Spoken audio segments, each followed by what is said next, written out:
we worked inside today really just because of the turf. It was a little humid out yesterday, and players worked hard, and it was a little draining, and the field's been a little wet, so it seemed just like a good day to go in and get used to the turf. And we usually practice in there on Thursday anyway, but players worked pretty well today. This is a big national TV game, kind of game that players ought to be excited about and have a tremendous sense of urgency to get ready to play. It should be the kind of games that you come to a place like Alabama to be able to play. Ole Miss has a very good team on both sides of the ball, and they played extremely well this year, and they're one of the teams to beat, in our division. So it's always tough to play on the road, so this is going to be a real challenge for us, and we're doing a good job of preparing. I know the players don't have school the next couple of days, so hopefully that'll help them rest a little bit and just kind of get going from there.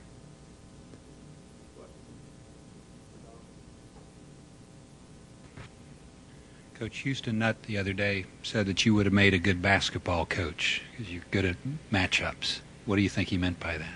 I don't really know. I don't know if I could take it in basketball. I mean, you run up and down the court and they score 90-some points in a game, and I just don't. I don't know. But my favorite sport was probably basketball. But obviously, by looking at me, there was not long that when I was in high school, you could still play if you could just touch the net. You didn't have to be able to touch the rim. All right, so, but those days are long gone. We still play a little noontime game, but I don't know. I think he was referring mostly to blitzing schemes and the like. Well, affecting the quarterback is important, in a lot of ways. Disguising, pressuring, making them think you might pressure and you don't. And, so then they've got a good quarterback, and he does a good job and he's got experience. So it's going to be critical that we do a good job in all those areas in this game. Okay. And also, the other team in this state is 5-0 now, too. Are you surprised? Are you impressed with Auburn? I haven't been able to see them much, but I have a tremendous amount of respect for their staff, their school, and their program and what they do. And they're working really hard in all ways. And I did watch some of the Tennessee game and was very impressed with their team. They're playing very well, and I'm not surprised by anything. And I think they have a very good team, and they have a lot of good players, and they're certainly playing outstanding in all phases of the game. And their offense has been very, very productive, and it's impressive. I'll do it. Give it to him. Coach Saban, Ole Miss is 14 for 14 in the red zone with 12 touchdowns. And particularly with McCluster, what kind of problems do they present in stopping them inside the 20-yard line? Well, they do a good job of running the ball, and most good teams in the red area run the ball. And they use him, to run the ball sometimes in Wildcat. Sometimes they use him in what we call rocket sweeps, where he's going in motion and he gets the ball on the run and gets the edge. And they just do a good job scheme-wise. And I think in that part of the field, you especially have to be able to stop the run and try to create situations where they throw it and then be able to cover well enough that they can't score throwing it against you. So, last year we did okay in the red area a couple times, and then they had a fake field goal on us for a touchdown. But that's something that's always important, is being able to score touchdowns in the red zone and defensively not allowing them to score touchdowns in the red zone. And they've been very good. But when you watch the red zone tape, which we put all those plays on, which today was our day to work in the red zone, they're very effective running the ball and staying ahead in the down and distance. And that's probably why they're really, really good down there. Coach, Roe the other day was telling us that he doesn't think you've yelled at him since he was a freshman, that you have some kind of unspoken communication when he screws up in practice. Do you see the same thing? Well, I think I have a real respect for his understanding of what we're doing, and I think because he understands it so well, it was a little bit like that with Rashad last year.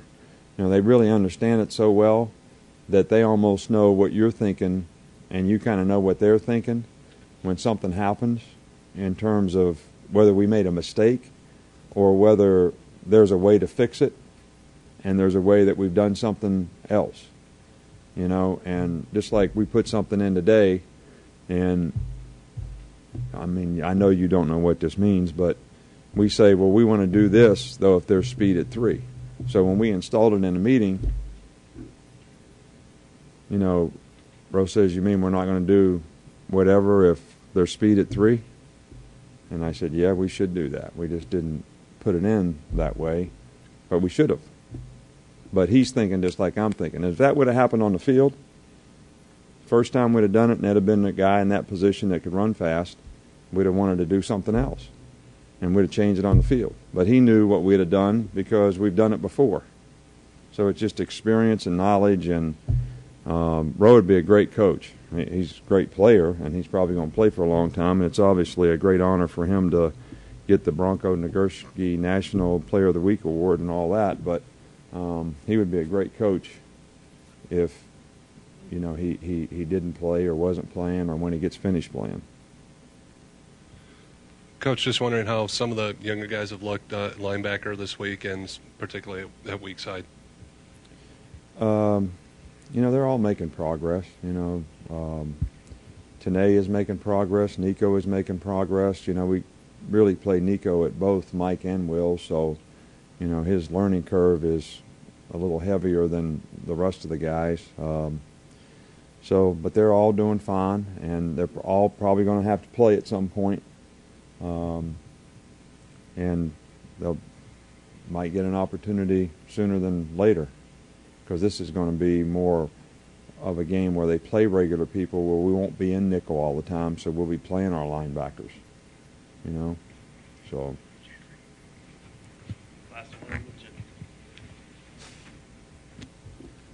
Coach, you said that Ole Miss was the best team that Alabama's played to this point. all around. I guess what makes you say that, given that, you know, obviously Virginia Tech was a pretty good team too? Well, I just feel like that looking at their defense, looking at their offense, looking at their players, looking at the way they play special teams, looking at the problems they present relative to what they do, and how you've got to prepare for them, and the multiples they have and how they use their players, I think they can beat you in more ways than anybody that we played. So I guess that's why I'm saying they're the best team, because I think they can beat you in more ways. You know, they can beat you running the ball. They can beat you with 22 in a whole bunch of different ways. They can beat you with the quarterback, which, you know, they came back on us last year, and, you know, he did a good job in the second half especially. So there's just a lot of ways they can beat you. And they can really beat you on defense, just playing good defense.